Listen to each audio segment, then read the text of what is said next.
অবশ্যই কনস্ট্রাকটিভ সমালোচনা হবে, ওই সমালোচনা নেওয়ার ক্ষমতা আমার আছে।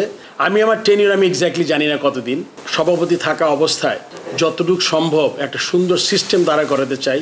আল্লাহর নাম নিয়ে শুরু করছি। প্রথমেই আমি অত্যন্ত গর্বিত, আজকে একটা অত্যন্ত গুরুত্বপূর্ণ দায়িত্ব আমাকে দেয়া হয়েছে, যেটাতে আমি যদি আমার প্লেইং ক্যারিয়ার ধরি ৮২ থেকে আজকে ৪২-৪২ বছরের বেশি হবে, বিভিন্ন পরিক্রমায় আমি খেলেছি, অধিনায়কত্ব করেছি, তারপর আপনার সিলেকশন কমিটিতে ছিলাম ২ টার্ম, ইনফ্যাক্ট সবাই জানে ২ টার্ম, আমি আসলে ৩ টার্ম করেছি, মাঝখানে একটা ছোট্ট একটা টার্ম ছিল যখন আমার প্লেইং ডে ছিল তখন। সো তারপরে কিন্তু এখানে এসছি। আমরা সবাই জানি যে আমাদের বাংলাদেশের মতো পটেনশিয়াল একটা দেশের আমরা কিন্তু যতটুকু করার কথা ছিল আমরা অতটুকু করতে পারিনি। কিন্তু এটা বলার সাথে সাথে এটাও বলতে চাচ্ছি আমি যে আমাদের কিন্তু সাফল্য একদম কম না। হয়তো কিছু পার্টিকুলার সেক্টরে আমরা আরও ইমপ্রুভ করার কথা ছিল, যেগুলো আমরা করতে পারিনি। তখন আমাদের দায়িত্ব হবে এই সিস্টেমটাকে রিবিল্ড করা। আপনারা জানেন অনেক সময় অনেক কাজ করা যায় না, অনেক ধরনের আউটসাইড প্রেশার থাকে। আমি আশা করব যে এইবার আমি সভাপতি থাকা অবস্থায় যতটুকু সম্ভব একটা সুন্দর সিস্টেম দাঁড়া করাতে চাই। এবং আপনার এটা পুরনো কথা যে আমি যে একটা সিস্টেমের বিরুদ্ধে লড়াই করে কিন্তু আমি পদত্যাগ করেছিলাম, সেটা আমার মাথায় সবচেয়ে বড় প্রায়োরিটি থাকবে, যাতে সিস্টেমটা আমরা তৈরি করতে চাই। আমি এটাও চাই যে আমাদের আলোকপাত করতে হবে আমাদের যেই গঠনতন্ত্রটা আছে, যার মাধ্যমে আমরা ডিরেক্টররা নির্বাচিত হই এবং ইভেনচুয়ালি প্রেসিডেন্ট। এই গঠনতন্ত্রের ব্যাপারে আমার চিন্তা করতে হবে যে এক্স্যাক্টলি আমাদের জন্য সবচেয়ে ভালো কি হয়। যদিও গঠনতন্ত্র আপনার নেক্সট ইয়ারে হয়তো ইলেকশন আছে আরেকটা, তার আগের মধ্যে আমাদের গঠনতন্ত্রটা হাত দিতে হবে এবং যেটা আমরা করব যাতে সত্যি সত্যি যারা ক্রিকেট ভালোবাসে এবং ক্রিকেটের জন্য কিছু করতে চায় তাদের আসলে অগ্রাধিকার দেওয়া উচিত। কেননা আমি জানি 18 কোটি দেশের মানুষের দেশে অ্যান্ড আমাদের দেশের আপনারা, আমরা খেলোয়াড়, আমাদের দর্শক যারা আছেন তারা এতটা ক্রিকেট পাগল, মানে খেলা পাগল মানুষ, স্পেশালি ক্রিকেট পাগল। সেখানে অনেক জিনিস আসলে আমাদের অনেক এলিমেন্ট ঢুকে যায় এবং আমাদের ক্রিকেট বোর্ড মানে খুব বেশি গ্ল্যামারাস হয়ে যায় যখন সবাই এটার একটা অংশ পেতে চায় আর কি। সো আমি চাইবো যে এইটা অবশ্যই আমরা যাদের আমাদের প্রয়োজন হবে স্টেক হোল্ডারদের আমরা সাথে নিব, কিন্তু এটার কিন্তু প্রথম প্রায়োরিটি ক্রাইটেরিয়া হবে লিগিয়া ক্রিকেটের উন্নতি। সেটা যদি আমরা এমনভাবে করতে পারি যে আমাদের সবার আগে যদি আমি বাংলাদেশি মনে করি, আমি বাংলাদেশ আমার দেশ, তারপর যদি আমার দল চিন্তা করি বাংলাদেশ ক্রিকেট দল আমার দল, তাহলে কিন্তু আমরা অনেক ধরনের সমস্যা থেকে আমরা বের হতে পারবো। তখন এখানে কোনো পার্সোনাল লাইকিং থাকবে না, তখন কোনো পার্সোনাল এজেন্ডা থাকবে না, দেখবে না আপনার জিনিস সব ইন প্লেস হবে। তার মানে আমরা চেষ্টা করব আমাদের দেশ এবং আমাদের দল সবার আগে, তারপর ইন্ডিভিজুয়ালগুলো ফিট ইন করবে। সেক্ষেত্রে বোর্ড ফ্যাসিলিটেট করবে আমাদের যেই কর্পোরেট স্ট্রাকচার আছে, তারা যারা কাজ করছেন তারা অক্লান্ত পরিশ্রম করছেন, যারা ডিরেক্টর সময় দিচ্ছেন তাদের ব্যক্তিগত কাজ ছেড়ে ক্রিকেট ভালোবাসে দেখেই তো তারা কিন্তু সব পরে, তারপর কোচিং স্টাফ, তারপর নিচে গ্রাউন্ডসম্যান থেকে শুরু করে প্রত্যেকটা সহকারী যারা এই কাজ করছে। সো যদি আমি সবাইকে এই মেসেজটা ক্লিয়ার দিতে চাই যে আমরা দেশ আর বাংলাদেশ দলের কথা চিন্তা করি, তখন কিন্তু আপনার অন্য জায়গাগুলো খুব গৌণ হয়ে যাবে। তখন কিন্তু যে আমার এই পছন্দেরও পছন্দ, তখন এই জিনিসটা কমে যাবে আমাদের মধ্যে। আমি মনে করি যে আপনার অনেক কথা হয় যে প্রতিটা সেক্টরে বাংলাদেশে এমন দুর্নীতি হয়েছে, এটা আমরা সবাই জানি, আমরা তো সবাই বাংলাদেশেরই মানুষ। সো সেক্ষেত্রেও কিন্তু আমাদের যদি প্রত্যেকটা অর্গানাইজেশনে যেই দুর্নীতির কথা শুনেছি, এটা ক্রিকেট বোর্ড এটার বাইরে না, যদি এরকম কিছু থাকে ডেফিনেটলি এটা আমরা লুক আফটার করবো, আমরা দেখব জিনিসটা কী হয়েছে। এবং আগামীতে পুরোপুরি দুর্নীতি বন্ধ করা যাবে না, এটা কেউ যদি বলে এটা আমি তার কথা পুরোপুরি বিশ্বাস করবো না, বাট একটা সিস্টেম চালু করতে হবে যেখান থেকে আমরা এই জিনিসগুলো আমরা কমাতে পারবো। এক সময় দেখবো আমরা একটা দুর্নীতিমুক্ত একটা জায়গা পাবো। আমি আমার টেনিউর আমি এক্স্যাক্টলি জানি না কতদিন, বাট আমি এটা অ্যাসিওর করতে পারি আপনাদের, আমি যতদিন এই আমার সময়কাল থাকবে ততদিন আমার সর্বোচ্চ চেষ্টা থাকবে যে এই জিনিসগুলোকে লুক আফটার করা।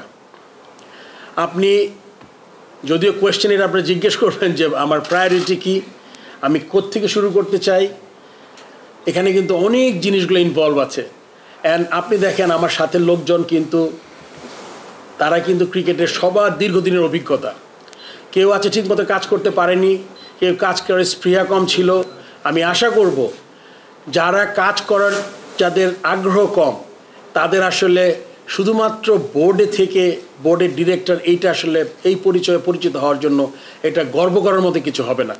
সো আমি তাদের কাছ থেকে আশা করব তারা প্রত্যেকে অত্যন্ত কেপেবল। তারা যদি একটু চেষ্টা করে সময় দেয় আমার মনে হয় একটা ভালো একটা জায়গায় আমরা যেতে পারবো। এই যে আজকে আমাদের কত 100 মতো আপনারা হবেন যারা প্রচুর লেখালেখি করেছেন। অ্যান্ড এখন মাঝে মাঝে আমাকে যখন টিভিতে ডাকা হয় আমি তখন মনে করি যে টিভিতে যে যাচ্ছি আমি 2-1 হয়তো টক শো শুনে ফেলছি, দেখি যে আমার কথার সাথে তাদের কথা খুব বেশি পার্থক্য নাই। হয়তো বা আমি একটু ফাইনার পয়েন্টস আছে আমার, যেহেতু আমি গেমটা খেলেছি 22 বছর, সিলেকশন কমিটির চেয়ারম্যান ছিলাম প্রায় 7-8 বছর। সো ওই দিক থেকে হয়তো একটু এজ পাবো, বাট আপনারা কিন্তু সবাই এখন খুব ভালো জানি। আপনাদের দায়িত্ব হলো গিয়ে যেমন ছোট ব্যাপারটাকে অনেক বড় করে দেখার দরকার নেই, আর অনেক ছোট ব্যাপারটাকে যেমন অনেক ফুলে ফাঁপে কিছু করার দরকার নাই। আবার সমালোচনাও যাতে আমরা একটা যতটুকু পারি, আপনি সবাই পারবেন না, বাট যারা পারি, যারা অনেক দিন ধরে আছি তারা কিন্তু চেষ্টা করবেন যে আপনাদের কলম দিয়ে ও যখন ইন্টারভিউ করবেন, যখন টক শো করবেন, তখন যাতে আপনারা যেই পয়েন্টগুলো খুব জরুরি আমাদের দেশের ক্রিকেটের জন্য গুরুত্বপূর্ণ ওগুলোতে এমফেসিস দিয়ে ওগুলো আপনি চেষ্টা করবেন হাইলাইট করার জন্য। এটা আমার অনুরোধ থাকবে আপনাদের কাছে। তারপরে আমি জানাচ্ছি আমার সাথে এই বোর্ডে আমরা 2 জন ঢুকেছি। ফাহিম ভাই দীর্ঘদিনের তার ক্রিকেটের অভিজ্ঞতা আছে, সে মেম্বার হিসেবে ঢুকেছে। আমাকে তো আলটিমেটলি প্রথম ডিরেক্টর হয়েছি, তারপর আমি প্রেসিডেন্ট আমাকে মনোনীত করেছে বোর্ডের যারা আছেন, সেই জন্য তাদেরকে ধন্যবাদ জানাচ্ছি। আমাদের ম্যাক্সিমাম জিনিস হবে কাজের মাধ্যমে প্রমাণ করা। আমি আপনাকে মুখে বললাম, অনেক কিছু স্বপ্ন দেখালাম, বাট আপনি যখন দেখতে যাবেন তখন দেখবেন যে আসলে যেই কথাগুলো আমি বলছি ওটার খুব কাছাকাছি কিছু আমি করতে পারছি না। এই জন্য আমাদের কথা কমিয়ে দিয়ে আমাদের কাজে যেই জায়গাগুলো খুব গুরুত্বপূর্ণ ক্রিকেট আমাদের ইমপ্রুভমেন্টের জন্য, আমাদের ওই জায়গাগুলোতে আমাদের একদম প্রায়োরিটি বেসিসে আপনি অনেকগুলো ফিল্ড আছে আমাদের ভালো করার। আমরা প্রথমেই মাইক্রো ম্যানেজমেন্টে যাব না, আমরা একদম যেগুলো খুব ইম্পর্টেন্ট সেক্টর, যেমন আপনি ন্যাশনাল টিমের খেলা বাদ দিতে পারবেন না যে আমি ন্যাশনাল বাদ দিলাম অন্য কিছু করি, এটা হবে না। ন্যাশনাল টিমের আমার প্রায়োরিটি তো থাকবেই।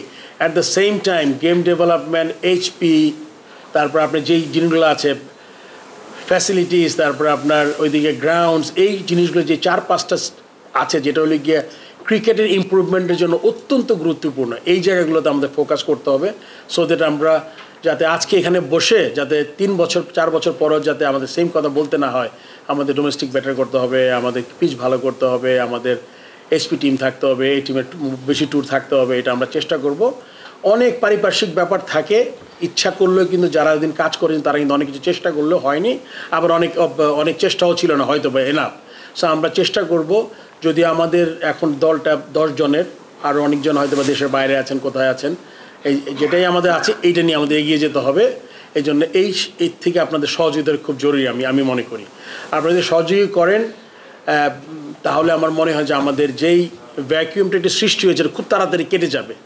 আপনি বৃহত্তর স্বার্থটা দেখবেন, ছোট ছোট জিনিস নিয়ে আমাদের আসলে অত চিন্তা না করলেও চলবে।